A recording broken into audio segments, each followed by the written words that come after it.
Well, if you had any doubts that Trump derangement syndrome was real, Corey, I hope this dispels it, because poor Melania Trump, she has been attacked for a 9/11 post she put up, not for the post, but for the dress she was wearing during the post. She's got the coat on there, you can see, and some wackadoodles say that the back of her dress has got an image of the towers with a plane going into it. No, you know what that actually is? It's the white seams of her dress and it's a button detail.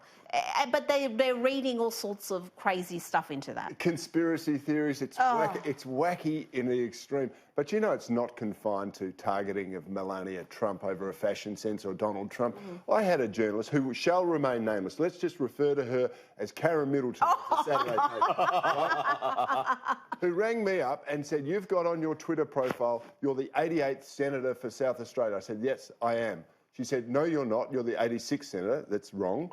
I am the 88th. And she said, "It's a sign to the neo-Nazi white supremacist brigade because it's a Hitler symbol."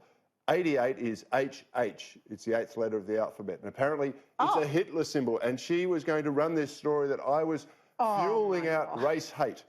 Was she really going to publish it? Well, she was. I encouraged her to because I wanted a new house and a new car and everything else. And I did promise that I would take everything she had, including from the Saturday paper. How ridiculous. This is the weird and wacky world that the media inhabits and the full-time leftist inhabits. It used to be a time where these sort of insane conspiracy theories were on sort of, you know, fringe sites on the internet. Yeah. But this Melania story ended up in Yahoo and other major websites. And again, you had a mainstream journalist calling you up and wanting to publish this. It's extraordinary. And look, there's the clasp. It's the reverse. It's the back of a clasp which keeps the dress together that they reckon is a plane going into a building. And the other thing is the buildings don't have pyramids on top of them. No, and there was two of them. And, I mean, come on. I mean, it's the white... Anyone can see it's the white stitching and the button. But if you hate enough, Corey, that's what happens. This is what journalism, though, has become today. They go to Twitter, look at some goose that's put something up on Twitter, and then they use that to justify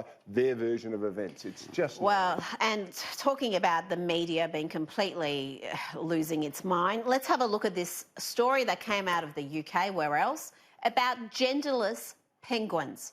Let's just go to the grab. My God. What we wanted to do with this chick was give guests an opportunity to meet that individual and learn about its personality without assigning it any sort of preconceived sort of gender roles. Yeah, because it's interesting when you say assign gender roles. What gender roles can you assign to a penguin? Exactly, and I think that's the key thing. You don't really see it in the animal kingdom. There is a little bit of conversation going on at the moment in terms of whether we might be seeing gender roles in some higher primates, much like we're often compared to other higher primates because we're so similar. But with penguins, there's a difference between sex differences and with gender roles. It's a penguin. I mean, really? And also this confusing of gender and sex. I mean, I'm not going to get into the science behind it, but it is just so absurd. How many people can take their kids to the zoo and go, "Is that a boy penguin or a girl penguin?" No one gives a hoot. It's a penguin. It hasn't. Let it be a penguin. It identifies as genderless at the moment, is what we're being told. The genitalia gives everything away here. One has one and one doesn't. Oh, that is a bigoted comment in today's world, Chris. Be very careful. Don't go saying that in Victoria, because we were told anatomy does not mean gender anymore. Oh, right, okay. Which is what this fight between segments of the feminist movement... I didn't get that email. You've got to wake up, mate. You're yesterday. I mean, really... Dinosaurs. I mean, Dinosaur. I bet you can use the word guys just liberally when talking to people, and that is very wrong, because have a look at this. At first glance, guys seems inviting, friendly, maybe warm, even comedic at times.